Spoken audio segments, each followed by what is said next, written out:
네, 안녕하십니까. 언어 아마추어입니다. 오늘 모바일 스트리밍을 시도하다가 채널이 잠겼어요. 이유는 모르겠습니다. 왜 채널이 잠겼는지. 웃기죠. 그래서 유튜브를 보다가 그 매트릭스 정리를 잘 해놓은 영상이 몇 개 있더라고요.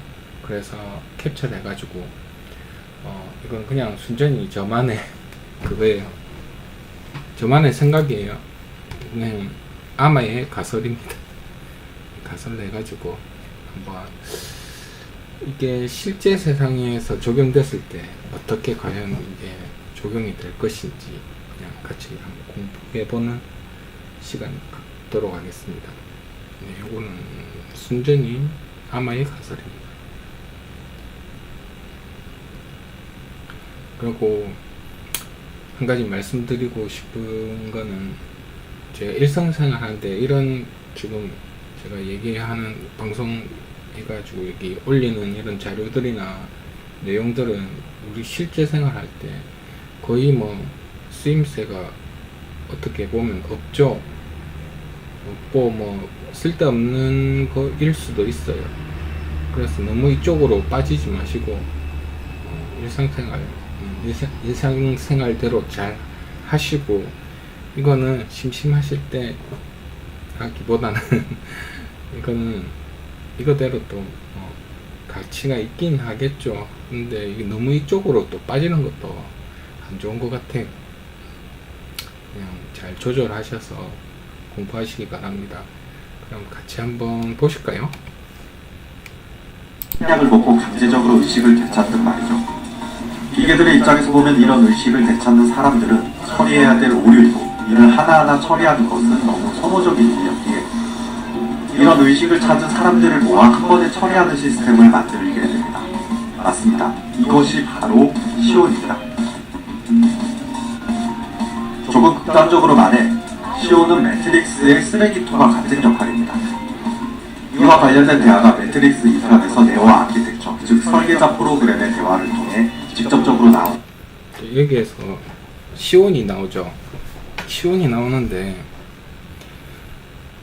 이쪽에는 지금 매트릭스 영화 자체에서는 시온을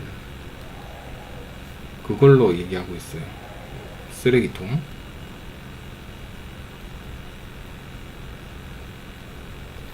그리고 여기 시온은 이제 지금 여기 매트릭스가 지금 사는 세상으로 한번 가정해 봅시다.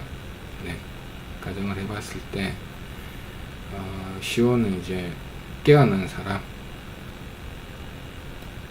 빨간 약을 먹고 깨어난 사람들의 집합소로서 쓰레기통이다 이렇게 얘기를 하고 있어요.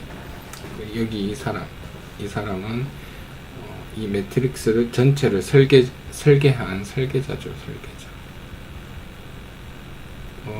지금 세상으로 보면은 태초에 하나님 정도, 신 하나님으로 말씀드릴 수 있겠고, 얘가 이제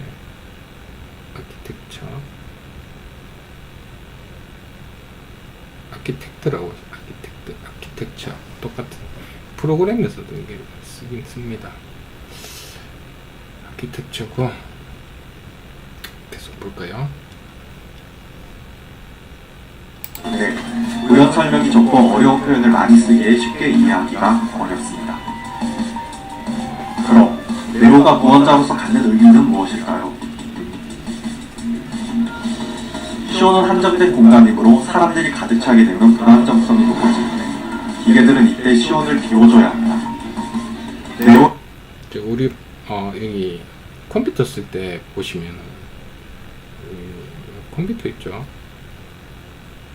모니터 있고 컴퓨터 있으면 하드에 필요 없는 이 프로그램들하고 다운받으면 여러 가지 내가 필요 없는 것들도 같이 설치가 되죠. 그래 되면 이제 요거를 한번 우리 컴퓨터가 이제 잘 돌아가다가 처음에 그 포맷을 하고 맨 처음 컴퓨터 사가지고 돌릴 때는 아무 이상 없이 아주 아주 빠르고 제 기능을 다 내죠. 성능이 제 기능 성능을 다 냅니다. 그러다가 이제 이런 필요 없는 쓰레기들이 모이면 컴퓨터는 점점 느려집니다. 느려지고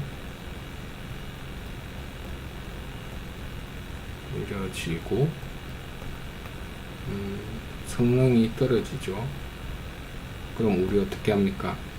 컴퓨터를 들고 가든지 AS를 뭐 부르든지 해가지고 이거를 포맷을 시키지 않습니까? 안에 있는 것을 소스를 싹 다 삭제시키죠.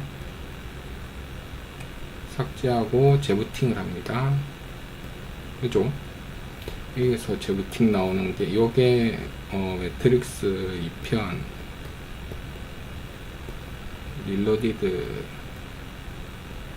릴로디드 뭡니까? 재장전 아닙니까? 장전의 의미도 있고 여기에서 이제 릴로디드는 재부팅의 의미가 있어요. 계속 볼까요? 의 등장은 그 불안정성이 극에 달한 상태로 쓰레기통을 메워야 할 시기를 나타내는 것이죠. 영화에서 설계자가 말하듯 불완전한 인간은 태생적으로 완벽한 세상에 적응하지 못하고 여기 보면 네오가 메시아로 나오는데 신의 이제 요거는 이제 만든 그 설계자고 이걸로 보면은 요거 신은 제가 생각했을 때는 다른 말로 했을 때 운영체계입니다. 운영체계고 뭐 우리 많이 쓰는 운영체계 뭐 있습니까? 윈도우 있죠. 맥이 있을 겁니다. 이런 운영체계예요. 그리고 여기에서는 이제 네오라는 인물은 지금 네오는 메시아로 나오죠. 메시아로 나오는데 여기 컴퓨터 보면 마우스가 어디 갔냐? 여기 있어요. 이게 디펜더라는 건데 그 알약이나 그런 거 있지 않습니까? 윈도우 디펜더나 그게 바로 이제 백신이죠. 백신으로 여기에 설정돼서 나오죠. 변하게 되는데 이를 보완해 직관력이 있는 프로그램을 만듭니다. 맞습니다. 그것이 바로 오라클입니다. 따라서 오라클은 일면 네오와 인간들을 돕는 프로그램에 대해 그냥 대입해서 보면은 오라클이란 존재는 이 오라클이란 게 뭐냐면 프로그램 하는데 보면 데이터베이스라고 DB라고 하죠. 데이터베이스라고 모든 정보를 담을 수 있는 이 저장 공간이 있어요. 그 컴퓨터를 사용하면 정보를 담는 이 데이터베이스 구조는 이제 따로 이렇게 연결이 되는데 그 중에 오라클이라는 게 제일 대표적인 데이터베이스 구조죠. 그걸로 여기에다가 이제 반영을 했어요. 모습을 보이지만 큰 관점에서 매트릭스를 유지하기 위한 목적으로 네오를 유도하고 모피어스에게 정해진 예언을 한 것이죠.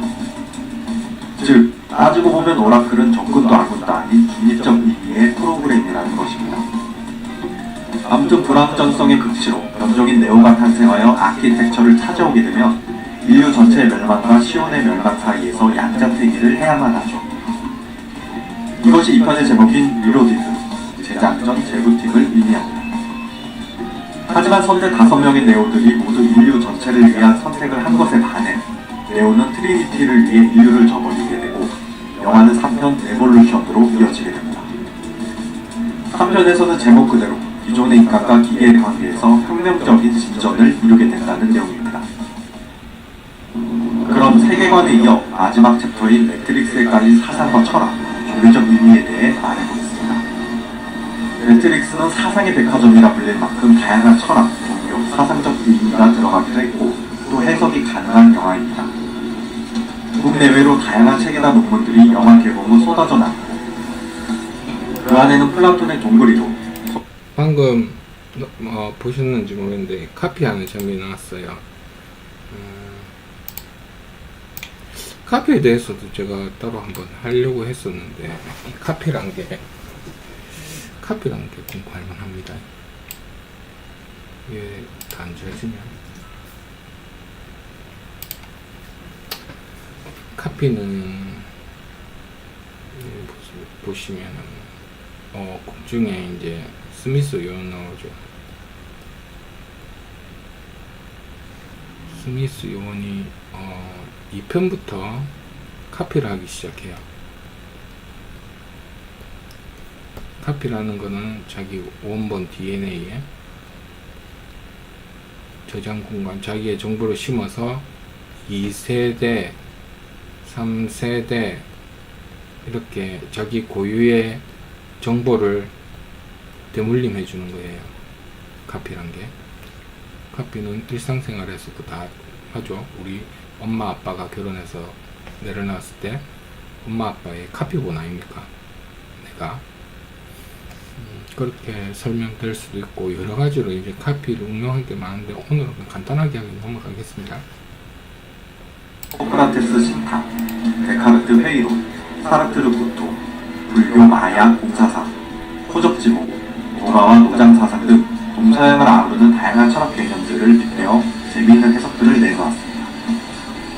물론 워셔스키 감독들은 끊임없는 철학적 사색 아래 시나리오와 연출을 쓸 테지만 이 장면에서는 데카르트 사상을 넣고 저 장면에서는 불교 철학을 넣어 재미있게 만들어봐야지 하면서 시퀀스를 구성하지는 않았을 겁니다.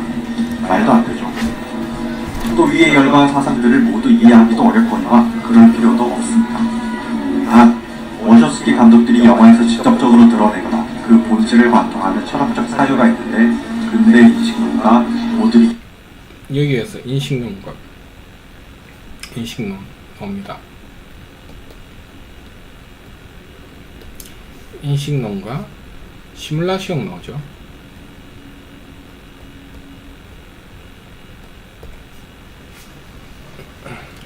시뮬라시옹은 뒤에 나오면 또 얘기를 할 건데 일단 인식론을 봤을 때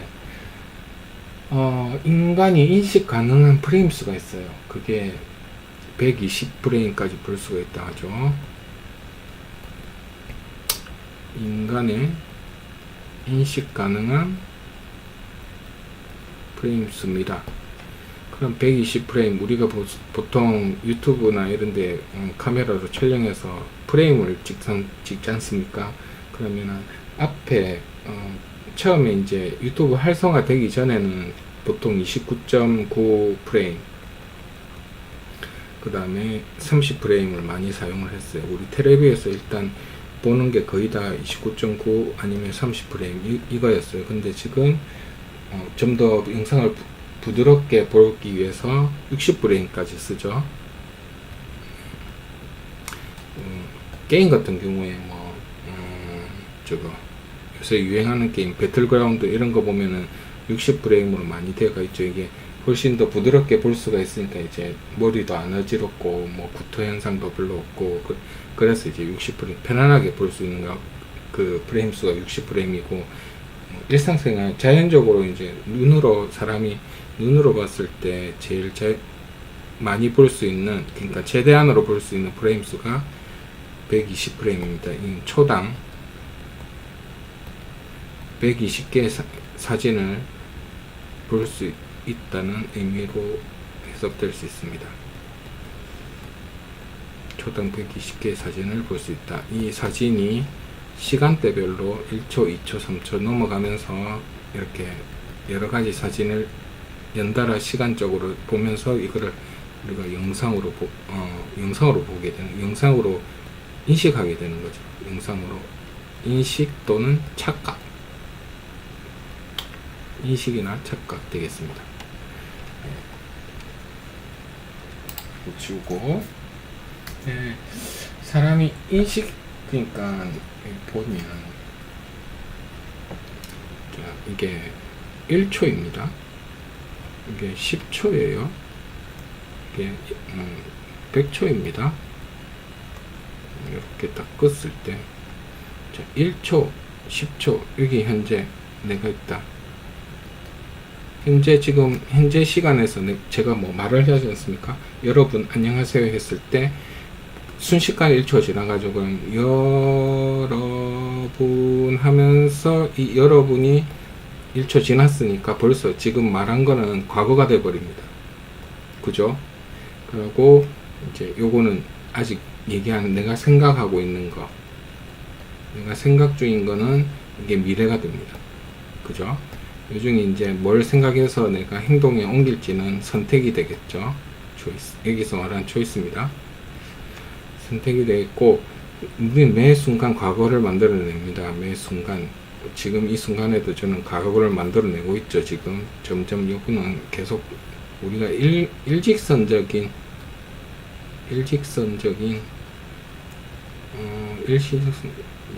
시간대를 살고 있기 때문에 이 어쩔 수 없이 피해갈 수 없는 한 방향으로 흐를 수밖에 없는 시계 방향으로밖에 흐를 수 없는 그런 세상을 살고 있습니다. 이렇게 뭐 태극으로 치자면 이게 역순이기도 한데요. 나중에 2편에서 제가 왜 역순인지 한번 말씀드리겠습니다. 이렇게 하면 이게 지금 시간대별로 시계 방향이지 않습니까? 시계 방향이라는 것은 이게 예로 하나 들어서 옹벽 아시죠? 세멘트로 만든 옹벽이 하나 있다 칩시다. 벽을 만들었습니다. 옹벽이 하나 있어. 옹벽. 이게 100년이 지나고 200년이 지나면 이게 그대로 남아 있을까요? 뭐 바람에 깎이고 물에 쓸리고 해서 옹벽이 다 무너져서 이런 식으로 깨지고 날리고 흙이 되고 돌멩이가 되고 이런 식으로 남아 있겠죠. 시간이 흐르면서 시간이 플러스 되면서 이게 엔트로피 증가의 엔트로피 증가, 이게 우리 사는 세상입니다. 만약에 옹벽을 이렇게 만들 일은 없겠죠. 반대로 옹벽 이래 다 꼬아져 있는 옹벽이 지가 알아서 이렇게 완성품으로 이렇게 만들어지는 일은 없겠죠. 우리는 이런 세상을 지금 살고 있습니다. 엔트로피 증가의 세상을 살고 있습니다. 자, 그래서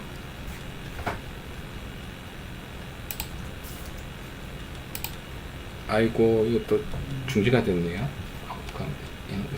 영상을 잠깐 끊고 오류가 나서 다시 영상 시작하도록 하겠습니다. 자, 아까 이렇게 있었죠. 이렇게 1초, 10초, 100초 이렇게 되어 있으면 여기 내 시간대가 지금 여기 있다고 가정을 해봅시다. 그러면 여기 시간대가 과연 이게 0초인가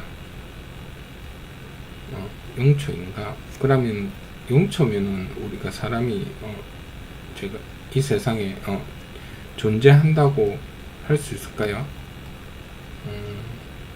0초면은 뭐 있었다 사라진다 하더라도 이거 존재한다고 할 수가 없죠. 그래서 사람이 존재하는 게 어떻게 증명이 되냐면, 자, 점 있죠. 내가 지금 말하고 있는 지금 이 순간에도 1초 이래 지나고 있잖아요. 그러니까 요 말하고 있는 요 딜레이 시간이 딱 존재해요. 그 시간이 몇 초냐면 0.03초입니다. 이게 왜 0.03초냐? 사람이 이제 물체를 보지 않습니까? 물체를 보는데 뭐 비행기 같은 경우에는 뭐 그렇게 빨리 날지 않으니까 이렇게 직접 지나가도 이렇게 볼 수가 있습니다. 근데 총알 같은 경우에 있죠. 0.03초보다 빠르게 날아가죠. 그러면 총알 같은 경우에는 눈에 보이지 않습니다. 그래서 사람이 인식하는데 걸리는 시간이 0.03초. 그래서 우리가 이 딜레이 타임이 0.03초 동안 우리가 존재할 수 있게 되는 겁니다. 존재한다고 말할 수 있는, 이렇게 말을 할 수가 있는 거예요. 요 시간대에 존재했다가 금방 사라지는 그런 세상에 살고 있는 겁니다. 이렇게 이해하시면 될 거예요. 이거 지우면 자꾸 오류가 나네요. 계속 영상 보도록 하겠습니다. 신경 쓰지 마시고 다시 두 개가 켜졌네요. 뒤에 할 영상인데 볼까요? 또 야외의 시뮬레이션입니다. 매트릭스 1편에서는 모피어스가 네오에게 이렇게 묻죠. 진짜 현실 같은 꿈을 꿔본 적이 있나? 만약 그런 꿈에서 깨어날 수 없다면 그것이 꿈인지 생신인지 어떻게 알 수 있지? 요거 그죠? 우리가 진짜 이 세상이 요새 말을 많이 하죠. 뭐 시뮬레이션, 뭐 가상 시뮬레이션이다. 이 지금 우리가 살고 있는 세상은 뭐 시뮬레이션이다. 이런 말 많이 하죠. 잘 만들어진. 근데 만약 우리 꿈을 꾸지 않습니까? 꿈을 꿨는데 제가 꿈에서 이거는 제 경험담인데요. 7번 깨어난 적이 있어요. 그러니까 저 같은 경우에 꿈일 때 이게 꿈이라는 걸 자각하는 게 자각몽이죠. 자각몽을 자주 꿔요. 자주 꾸는데 이 꿈이란 걸 알았을 때 나만의 꿈을 꿈이라고 생각하고 꿈을 깨어날 수 있는 깨어나는 방법을 알고 있어요. 이거 꿈이네 하면서 이렇게 그걸 거기 인셉션 영화 보시면 그 영화 잘 만들었던데 영화 보시면 킥이라고 하죠. 킥을 해서 이 발로 차는 킥인가? 킥이라고 해서 꿈을 딱 탈출하는 그거를 이 방법을 킥이라고 하더라고요. 저는 이거 영화 나오기 전부터 이걸 하고 있었습니다. 그래가지고 이런 관 같은데요.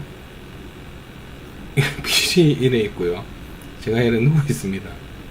누워 있는데 기분이 아주 이상해요. 이상하고 이 꿈이다. 좀 빨리 벗어나고 싶어요. 그래가지고 이 꿈이네 하면서 딱 깨어났어요. 깨어났는데 또 그 자리인 거예요. 또 꿈인 거예요. 이거를 7번을 반복을 했어요. 그러고 깨어났어요. 깨어날 때도요. 그냥 깨어난 게 아니고 지구 있지 않습니까? 그러면 뭔가 저를 이렇게 확 뒤로 잡아 끌어요. 어떤 힘이 저를 잡아 끌어서 제가 감당 못할 정도로 이렇게 뱅뱅뱅뱅뱅 돌았어요. 돌다가 이제 몸이 완전히 산산조각 나서 흩어질 때쯤에 그때 깨어났어요. 참 희한한 경험이죠. 그래서 꿈을 미치고 나 또 일어나는 거 아니냐? 괜찮네요. 꿈에서 어떻게 알 수 있니? 지금 일상 그거지 않습니까? 지금 꿈이 아니지 않습니까? 확실하게 꿈이 아니다라고 말할 수도 없지만 이거는 깨어난 방법 아직 못 찾았어요. 이게 단정지을 수 없죠. 지금 사는 세상이 꿈이 아니라는 이거는 꿈일 수도 있고 꿈 아닐 수도 있는 겁니다. 이거는 정답이 없는 거예요. 이게 매트릭스 영화에서 말하듯이 지금 사는 세상은 꿈일 수도 있어요. 이는 매트릭스 본질을 가장 명확하게 꿰뚫은 무릎으로 인식하는 세계와 실제 세계가 같은 것일까라는 인식론의 문제를 다루고 있습니다. 조금 덧붙여 칸트는 이런 시간과 공간에 대한 인식의 개념이 외부에 있는 것이 아닌 인간 내부에 있다고 보는데 매트릭스에 살고 있는 인간들이 딱 그러하죠. 영화에서 인류는 매트릭스에 대한 어떠한 의심도 없이 실제라 믿으며 살아가는데 이는 스스로가 그렇게 인식하기 때문인 것으로 1편 극초반에 해커인 네오가 불법 소프트웨어를 초에게 건네주는 장면에서 디스크를 넣어놓은 책을 살짝 비춰주는데 이 책이 바로 보들리아르의 시뮬라르크와 시뮬라시옹이라는 이 책이죠. 유명한 책입니다. 시뮬라크라와 시뮬라시옹입니다.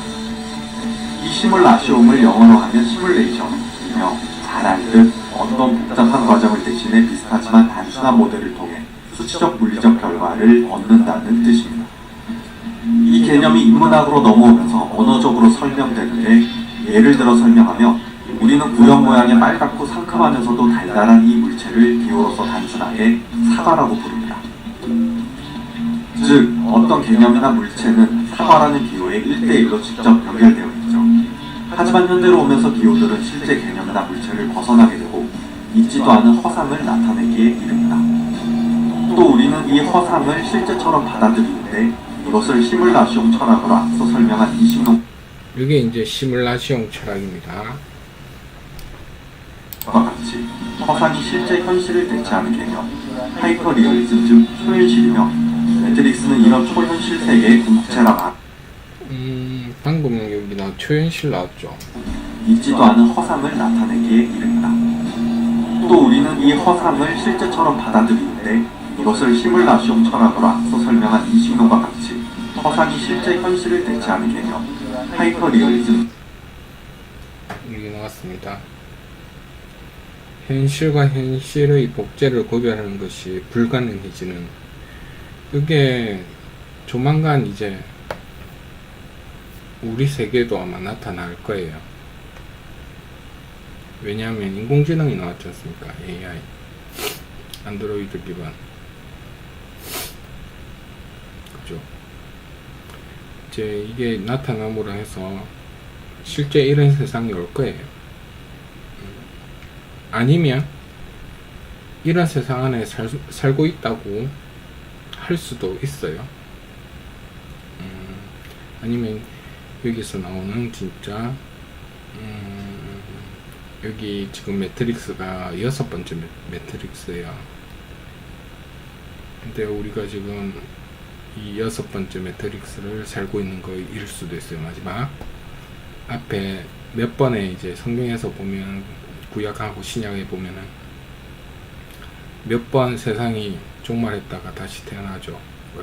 리부트를 하죠. 몇 번 리부트를 해? 500년이죠. 900년 동안. 여기 500년은 요 매트릭스 영화에서 500년이에요. 즉 초현실이며 매트릭스는 이런 초현실 세계의 궁극체라 말하는 것입니다. 이는 사이퍼가 스테이크를 먹으며 스미스여가 밀담을 하는 장면에서 분명히 드러나는데, 사이퍼는 스테이크의 맛에 대한 이야기를 하고 또 매트릭스 안의 세계가 매트릭스 밖의 세계보다 더 현실같이 느껴지면 다시 매트릭스 안으로 들어가고 싶다고 말합니다. 그렇죠. 이 사람이 깨어나면요, 현실, 그러니까 이게 어떻게 설명을 해야 되나? 깨어나면 편안함을 추구하는 사람이 있고요. 그 다음에 무엇 잘못된 것을 바로 잡으려는 사람이 있어요. 바로 잡다. 이 사람들이 이제 혁명가들 되겠죠. 여기 지금 이 사람 같은 경우는 보통의 사람들은 다 편안함을 추구할 겁니다. 네. 이런 현상은 비단 영화에서뿐만 아니라 우리 현실 곳곳에서 마주칠 수 있으며 결국 영화는 가상이 실제화되어가는 초현실 세계에 대한 경각심을 주기도 합니다. 어쩌면 우리는 이미 초현실 세계에 살고 있는 것일지도 모르죠. 이제 조교적 이야기로 넘어가 보면 우선 주인공 네오의 이름은 더 원을 재배열한 것으로 소프트웨어를 전달받은 초이가 말하듯 스스로를 희생해 인류를 구원할 구세주, 즉 메시아로서 비유되었습니다. 또 매트릭스 세계에서 그의 본명 토마스 앤더슨은 예수의 부활을 의심했던 제자 도마에서 따온 토마스와 사람을 뜻하는 그리스어 어근 엔더와 아들 즉 앤더슨은 사람의 아들을 뜻하며 그로서 전락하기 전의 상태를 의미합니다. 또 작중인물 초인은 프랑스어로 선택, 그의 여자친구 두주로는 오늘이라는 의미로 합치면 오늘의 선택, 즉 네오에게 주어진 선택지이며 컴퓨터에서 나온 문구처럼 하얀 토끼를 따라가는 선택을 하게 됩니다. 그리고 트리니티는 단어 그대로 삼위일체를 뜻하는 단어로 절대자를 사랑하게 될 예언으로부터도 알 수 있듯 성모 마리아와 겹칩니다. 모피어스는 그리스 신화에 나오는 꿈의 신의 이름으로 네오의 탄생을 예언하고 매트릭스라는 가상현실에 빠진 사람들을 깨우치는 데 평생을 바친 선지자의 역할을 하게 됩니다. 또 그가 지휘하는 비행선 느부갓네살은 고대 바빌론 왕의 이름으로 유대국을 쳐부수고 바벨탑과 공준 정원을 지은 이유로 성경에 나오죠. 시온은 예루살렘의 성지자 종교적 중심지이고 사이커는 사전적 의미로도 숫자 0, 가치 없는 것 또는 사람이란 뜻으로 실제 배신을 하게 되는 가롯 유다와 같은 역할을 하게 됩니다. 스미스 브라운 존 여우는 그 평범한 이름처럼 예수의 존재를 인정하지 않던 일반 유대인이나 바리새인의 이미지를 가지고 있죠. 나아가 네오가 죽음에서 부활해 구원자로서 자각하며 힘을 얻게 되는 모습 등 많은 장면과 컨셉에서 종교적 색채가 강한 것도 바빌론에서 잠시 얘기할 드릴 게 있는데, 옛날 우리 바빌론 바벨탑 아시죠? 하늘에 닿으려고 인간이 지은 바벨탑 아시죠? 일반 물질로 돌멩이나 이런 걸로 바벨탑을 쌓았다 칩시다. 여기 산이 있고 해가 한 이 정도 있다 칩시다. 여기 공창이라 칩시다. 그러면 이 바벨탑이란 게 조금 뭐 바람도 불고 막 이러는데 태풍도 불고 하겠죠. 그럼 이게 웬만큼 튼튼하지 않고 이게 가볍지 않아서야 이 정도 높이에 탑을 세울 수 없어요. 하늘에 닿아 있다 있죠. 공창에 닿아 있다 있죠. 이거 물질은 지금 제가 봤을 때 그 흑연 있죠. 그 흑연에 이제 그라파이트가 있는데, 그라파이트에 1차원적으로 이제 2차원적으로 떼는 물질이 그래핀이라는 게 있어요. 현대 들어서 이제 이게 발견했죠. 그래핀이라는 물질이 엄청 가벼워요. 지금 현재 지금 제일 많이 쓰이는 게 그 탄소 섬유 있죠. 탄소 섬유가 글라스 파이버예요. 글라스 파이버. 이게 보통 우리 부르는 카본이에요. 카본. 이게 지금 자동차에 많이 쓰이지 않습니까? 스포츠카에. 그러니까 스포츠카는 이제 가벼워야 되니까, 가볍고 튼튼해야 되니까 스포츠카에 많이 쓰이는데, 요거 대체 물질로 그래핀인데, 이게 거의 금보다 금이랑 같을 수도 있고, 이것까지 모르겠어요. 근데 이게 반도체 기능이 있어요. 물질 기능이 있어요. 그러니까 전류를 컨트롤하는 기능이 있죠. 그래서 이게 바벨탑에 사용되었지 싶어요. 이게 바벨탑이 있을 때는 우리가 언어의 교역이 없었거든요. 전 세계가 같은 언어를 썼다고 해요. 이게 무너지면서 언어도 같이 사투리, 영어, 뭐 이렇게 세계 각종 언어들이 분리된 게 안테나 역할을 했다 해요.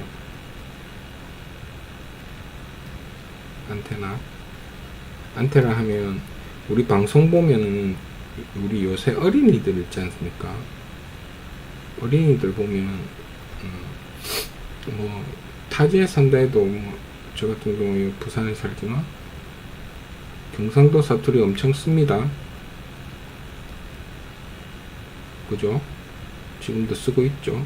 근데 우리 어린이 애들 보면 TV하고 유튜브를 많이 봐요. 그럼 TV를 많이 보면 우리가 생각하지 못할 정도로 표준말을 잘 써요. 이것만 봐도 아시겠죠? 안테나를 있으면서 언어를 이렇게 한 가지 언어로 통일시킬 수 있어요. 언어라는 게 또 특별한 힘이 있지 않습니까? 바벨탑이 무너진 건 언어랑 상관이 있다고 저는 생각합니다. 시기네요. 20대에서는 이런 종교적 이유로 상영이 금지되기도 했지만 매트릭스를 종교영화로 보는 것은 글쎄요, 개인의 차는 있겠지만 그 이상의 내용과 흥미로운 요소들이 가득하기에 과한 해석으로 보입니다. 영화는 어디까지 즐겁게 보기 위한 문학적 성격이 강하기 때문이기도 하고요. 아무튼 지금까지 영화 매트릭스와 관련된 제작, 세계관, 철학 및 종교 이 세 가지 면을 중점적으로 다뤄보았는데요. 짧은 시간에 많은 내용을 담으려다 보니 모피어스는 레오에게 생각하지 말고 인식을 하라고 말합니다. 어차피 이 매트릭스 세계는 모든 것이 인간의 감각을 조작해서 만든 화상일 뿐인데 여기서도 인식이 나오죠. 그러니 현실 세계에서처럼 내 능력의 한계가 제한되어 있다고 생각하면 그렇게 되는 것이고 이것은 모두 화상일 뿐이니 내가 하고자 하는 대로 다 할 수 있다고 인식하면 실제로 그렇게 이루어질 수도 있는 것이기 때문입니다. Do not try and bend the spoon. That's impossible. Instead, only try to realize the truth.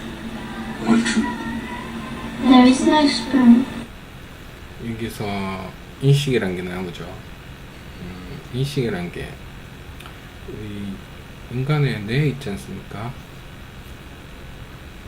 뇌만 보더라도 이게 우리가 10% 쓴다 하죠. 앞에도 얘기했지만, 근데 나머지 90%를 못 쓰고 죽어요.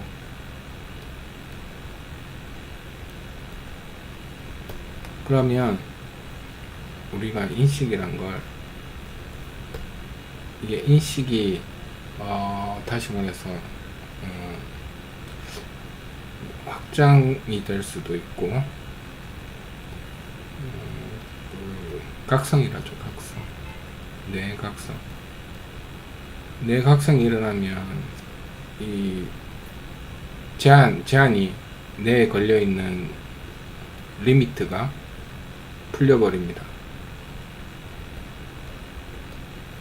그래서 우리 도인들 있죠. 옛날에 신선이나 불리고 도인들 이런 사람들 보면 이거를 해제시킨 사람들은 뭐 그런 거 맞죠? 뭐 땅밑이 투시가 돼서 다 보인다든지, 다 보인다, 뭐 공중 부양을 한다, 뭐 이런 거, 물리적인 법칙에 좀 어긋나는 것들이나 뭐 우리가 흔히 말하는 초능력 같은 것들, 이런 것도 해당이 되겠죠. 예지력 같은 것들 거의 뭐 제가 생각했을 때 100%면 뭐 우리가 이해할 수 없는 신의 영역일 거예요.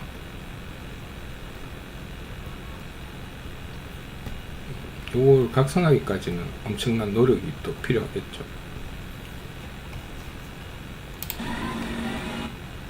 이게요. 사람이 아니라 인체에 배양된 인공지능이죠. 그러니까 사이보그, 안드로이드 이런 경우를 지칭하는 단어가 있긴 여기에서 또 재밌는 그게 나오는데, 이 영상에서는 이제 네오를 멈춰볼까요? 네오를 기계라고 기계인 안드로이드 라고 해석을 했어요. 기계 안드로이드. 이거는 이제 기계가 심은 보안 백신이죠.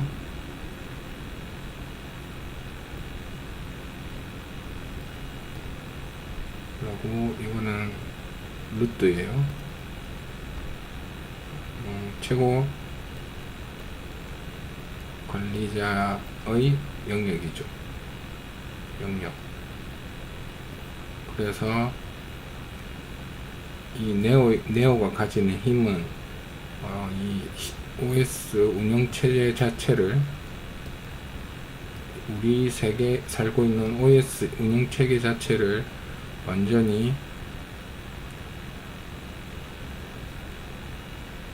리부팅 시킬 수도 있고 아예 파괴해버릴 수도 있어요. 요러한 그거를 지금 이 영상에서 다루고 있더라고요. 한가요? 뭐 어떻게 부르든 상관없어요. 진짜 놀라운 결말은 애초에 기계가 그를 만들어냈다는 겁니다.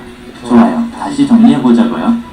매트릭스 레볼루션에서 스미스 요원이 배의 선원 중 한 명인 데인을 제어하는 것처럼 네오는 어떤 사람의 육체가 긴 잠에 빠져있는 동안에 그 몸속에 주입된 겁니다.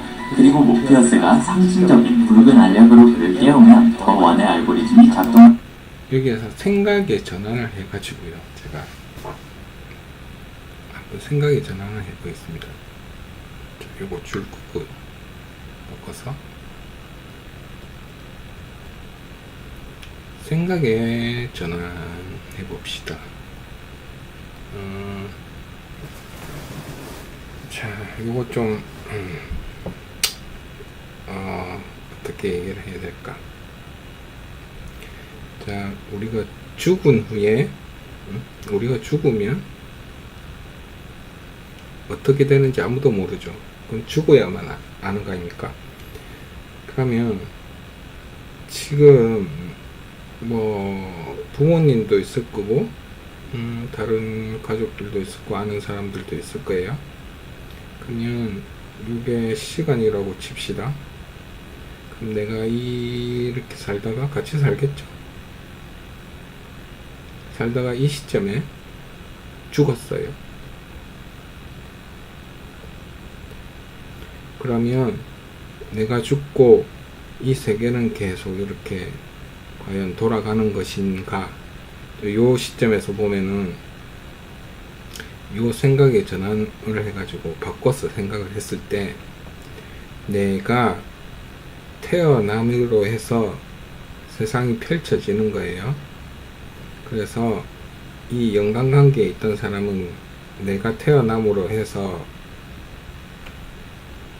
자 이렇게 연관되게끔 기다리고 있고, 이 사람은 미리 연관된 우리 부모님이에요. 아빠, 엄마, 할머니 뭐 이렇게 해가지고 쫙 살다가 이 사람하고 엮이고 이 사람하고 엮이고 이 사람하고 엮이고 이렇게 엮이는 거예요. 그러다가 내가 죽었단 말이에요. 그러면 내가 살았던 이 경험치, 알고리즘이 끝나면서 이 경험치, 내가 살았던 이 정보는 어디로 업데이트 되는 거예요? 어디로? 클라우드로. 아까 말했던 저장 공간 있죠? 데이터베이스 저장 공간으로 우리 본질적 데이터베이스로 저장이 된다는 거죠. 이런 식으로 한번 생각을 해봤어요. 그러니까 내가 사는 걸 기점으로 이게 하나의 매트릭스가, 지금 아까 얘기했던 것처럼 우리는 여기 매트릭스 영화에서는 우리가 영화에서 보는 거는 6번째 매트릭스죠.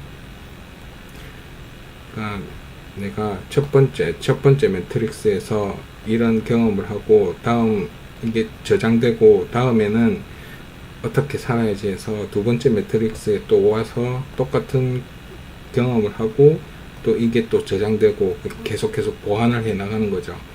보완을 해서 6번째 매트릭스에는 이걸 깨부숨으로써 내가 상위 차원의 존재로 다시 태어나는 거예요. 불교의 윤회랑 좀 비슷하긴 하죠. 모르겠네요. 시작하는 거죠. 왜 기계가 그걸 원하는 걸까? 궁금하시죠? 충분히 생길 만한 질문입니다. 우리가 영화에서 본 매트릭스는 첫 번째가 아니라 사실 6번째 매트릭스예요. 매트릭스 릴로디드에서 아키텍트가 네오에게 직접 그렇게 얘기합니다. 그리고 이전의 모든 사이클에는 네오처럼 시스템을 안정시키기 위해 재부팅해줄 그 사이클만의 더 원이 있었죠. 매트릭스가 불안정해지기 시작하고 재부팅할 더 원을 요구할 때까지 각 사이클은 약 100년이 걸렸습니다. 하지만 중요한 것은 이 기계들이 단순히 그들의 명령을 따르는 인공지능을 창조해내서 재부팅하기가 훨씬 더 쉽도록 만들 수도 있었다는 겁니다. 하지만 기계는 그 대신 매트릭스의 다른 모든 사람들처럼 선택 능력을 가진 더 원을 창조했죠. 그래서 각 사이클에서 더 원은 매트릭스를 재부팅하지 않고 파괴해버리는 것을 선택할 수도 있었던 겁니다. 그리고 네오가 정확히 그것을 선택하죠. 결국은 소스가 있는 곳으로 가서 기계들과 협상을 해야 했지만 말이에요. 엄청난 자유의지네요. 뭐 어쨌든요. 중요한 건 기계가 실제로 자유의지가 있는 더 원이 필요했다는 겁니다. 시온에 의해 조직된 인간혁명군은 매트릭스를 거부하고 불분약을 복용한 사람들로 이루어져 있죠. 반면에 기계들은 어떤 상황에서도 주민들을 내부에 가두어둘 수 있는 완벽한 시스템을 만들고 싶어 했어요. 기계들은 매트릭스를 거부하는 인간들의 논리를 이해할 수 없었기 때문에 그 가능성을 탐구하기 위해 비밀조사원이 필요했던 겁니다. 더 원이 바로 그 요원이고요. 다른 인간들을 완전히 이해하기 위해 네오는 자신이 인간이 아니라는 것을 깨닫게 되면 깨어날 수 없었습니다. 그래서 기계들은 그가 실제로 인간이라고 믿게 만들었어요. 그는 무엇을 할지 선택할 수 있고 자유의지와 인간의 느낌과 감정 등을 가졌죠. 기본적으로 풀 패키지인 거예요. 하지만 그의 안에는 한 가지 추가적인 부분이 더 있는데요. 그게 그가 수행할 부분, 즉 프라임 프로그램입니다. 네, 그가 매트릭스를 재부팅할 수 있게 해주는 거예요. 바로 그겁니다. 그러니까 그는 인간처럼 살고 있지만 본질적으로 자신이 기계라는 것도 모르는 기계인 겁니다. 그 다음은요, 인간 세계를 탐험합니다. 인간의 의식을 가진 네오는 친구를 사귀고 사랑에 빠지며 다른 사람들과 온갖 유대를 맺습니다. 이거 뭐랑 비슷하지 않습니까?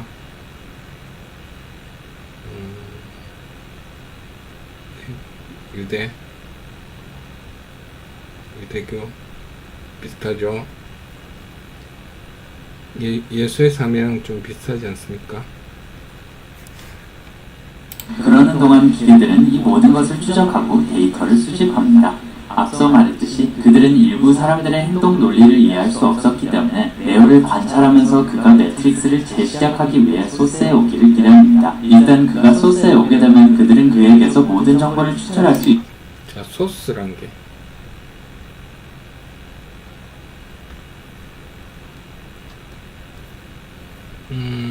이게 하나님으로 볼 수도 있겠죠. 예수는 인간들의 자유의지나 우리 삶에서 이제 복잡 미묘한 그 오류들을 찾아내서 소스를 정보를 담는다. 소스. 있게 될 거고, 그러면 마침내 이 인간이라는 것이 무엇인지를 이해할 수 있게 되는 거죠. 하지만 그것은 말만 쉽지 실천하기는 어렵다는 것이 밝혀집니다. 네오가 마침내 아키텍트에 도달했을 때 그는 다른 길을 선택해버리거든요. 그 선택은 기본적으로 매트릭스와 그 안의 모든 주민들, 즉 인간과 프로그램 모두를 파괴하게 만드는 것이었습니다. 그러나 이 사건에서 중요한 역할을 담당할 것으로 예상되는 스미스 요원과 함께 이야기는 다시 미궁으로 빠집니다. 잠시 후에 다시 얘기하겠지만 먼저 아직도 네오가 구원자 더 원으로서 뭐가 그렇게 특별한가 하는 의문이 남아있습니다. 아니, 그간의 사이클에 있던 더 원이 5명이나 되잖아요. 무엇이 그를 다른 더 원들과 구별되게 만드는 걸까요? 답은 전혀 아무것도 없다입니다. 네오는 전임자들과 전혀 다르지 않습니다. 그들은 똑같은 기능들을 가지고 있었습니다. 그리고 그들은 인간으로서는 다를 수 있지만 본질적으로는 모두 유사했습니다. 재부팅 할 때마다 기계가 매트릭스를 조정해서 사람들에게 더 매력적으로 보이도록 했지만 그냥 지나칠 수 없는 결함이 시스템에는 여전히 있었습니다. 그리고 네오가 나타난 거죠. 장엄한 음악 큐. 네오를 다르게 만드는 유일한 것은 사실 그가 내리는 선택입니다. 첫째로 그는 기계가 재부팅을 요구할 때 매트릭스를 재부팅하지 않기로 결정합니다. 합니다. 그 다음으로 그는 완전히 엉망이 돼서 기계들과 전쟁을 벌입니다. 그리고 마지막으로 그 문제에 대한 파격적인 해결책을 발견합니다. 다시 말하지만 그건 기계가 이해할 수 없었던 부분이에요. 그들이 보기에 인간들은 이성이라는 게 없는 건가 싶기도 하겠죠. 그리고 사실 인간 중 몇몇은 확실히 그렇기도 하죠. 이 모든 것 때문에 다시 스미스 요원의 문제로 되돌아와야 합니다. 좀 전에 제가 스미스 요원이 이 사건에서 중요한 역할을 한다고 말했던 거 기억하시나요? 사실 그는 다른 매트릭스 사이클에서도 중요한 역할을 했습니다. 오라클은 매트릭스의 주민들에게 선택의 자유를 주었고 이 자유는 아늑한 작은 캡슐과 프로그램이 있는 인간들이든 기계로부터 숨거나 특별히 기계에 의해 그런 상황에 놓인 인간들이든 상관없이 모두에게 주어지는 것이죠. 스미스 요원은 그러한 프로그램들 중 하나이며 그의 목적은 처음에는 인간과 오염된 인공지능을 감시하는 것이었습니다. 하지만 아이러니하게도 자신의 자유의지로 인해 스스로가 오염돼 바이러스 같은 존재로 변해버리죠. 그리고 그것이 매트릭스의 무엇보다도 더 큰 위협이 됐고요. 그래서 아키텍트는 네오에게 소스가 있는 곳으로 가서 매트릭스를 재부팅하라고 지시합니다. 스미스 요원이 그거랑 비슷하죠. 신화에 나오는 루시퍼. 루시퍼가 처음에 뭐였습니까? 천사 아니었습니까? 스미스 요원이 처음에는 백신이죠. 바이러스를 제거하는 하데스로 갔습니다. 이런 바이러스죠.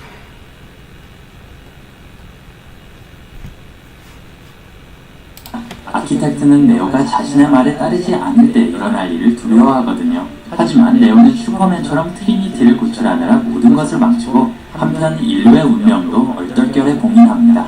혹은 봉인한 것처럼 보입니다. 스미스 요원은 매트릭스뿐만 아니라 현실에도 실질적인 위협이 됩니다. 그리고 아까 제가 말한 베인에 속일 수도 있죠. 네오는 스미스를 없애고 싶어하고 인간들도 마찬가지입니다. 그리고 기계들은 정말로 그를 말살시키고 싶어하고요. 스미스 요원이 별로 인기가 없네요. 그쵸? 어쨌든 중요한 것은 네오가 독특한 선택을 한다는 겁니다. 그간 전례가 없었죠. 그는 단순히 모든 것을 파괴하고 7번째 주기에 새로운 매트릭스를 만드는 대신에 스스로 바이러스와 싸우는 것을 선택합니다. 물론 그것이 대가 없이 이루어지지는 않겠죠. 그래서 네오는 자신의 희생에 대한 대가로 인간과 기계의 평화를 요구합니다. 빠르게 방향을 잡은 기계들도 이 제안에 동의하고요. 아니 바이러스에 감염됐는데 달리 뭘 어떻게 할 수 있겠어요? 전체 운영체제를 다시 설치해야 할까요? 아니면 범인을 잡을까요? 여러분의 생각을 댓글로 알려주세요. 어쨌든 제가 아직 다르지 이 인류의 구세주, 인류의 희망의 등불로 비춰집니다. 매트릭스 릴로디드에 가서야 관객들은 그가 정확히 인간이 아닐지도 모른다는 안심을 처음 받습니다. 네오가 아키텍트를 만났을 때 분명해진데요. 그의 코드는 인간에게는 적용될 수 없는 거였습니다. 그리고 마지막으로 매트릭스 레볼루션에서 네오가 자신의 목적 이것도 중복되죠. 지금 하늘을 난다든지 총알을 막는다든지 사람을 살려낸다든지 트리니티를 살려냈죠. 이런 게 뭡니까? 예수가 무리를 걷는다든지 사람을 살린다든지 하고 일맥상통 되죠. 을 알게 되었을 때 오히려 길이 보였습니다. 말 그대로 두 눈을 모두 잃었는데도요. 그는 눈으로 보이지 않고도 기계를 볼 수 있고 실제로 기계를 조종할 수 있게 됩니다. 그저 평범한 인간이었다면 절대 할 수 없었을 일이죠. 특히 매트릭스 밖에서는요. 매트릭스 밖은 진짜 세상이에요, 여러분. 여긴 컴퓨터 코드가 아니라 물리법칙이 지배하는 곳이잖아요. 하지만 네오는 모든 것을 할 수 있죠. 게다가 자기 스타일로 멋지게 말이죠. 결국 6번째 더 원은 한꺼번에 여러가지 일을 완수합니다. 그는 인간과 기계들 사이의 평화를 확립하고 시온이 몰살에 대한 두려움 없이 유지되게 하고 매트릭스를 영원히 변화시킵니다. 와, 진짜 생산성 끝내주네요. 어쨌든 네오의 선택과 노력 덕분에 기계들은 마침내 진화하여 비논리 이면의 논리를 이해하기 시작하죠. 바로 인간의 감정을요. 그래서 최종 결론은 네오 이후로 더 이상의 더 원은 없을 거라는 거죠. 네오가 아키텍트와 이전에 선택된 자 5명이 완수하지 못했던 일을 끝냈으니까요. 500년간의 숙제였었죠. 자, 어떤가요? 우리가 머리를 극적이며 떡 벌어진 입을 다물지 못하게 만들었던 영화가 이제 이제 설명됐어요. 네, 여기까지 봤고요. 뭐 제가 생각한 거는 뭐 요 정도이고, 이거 말고도 이제 뒤에 설명을 드릴 건데, 그거는 영상을 한번 끊고 다시 시작하도록 하겠습니다. 그럼 영상 여기까지 가지고 이번 편은 마치도록 할게요.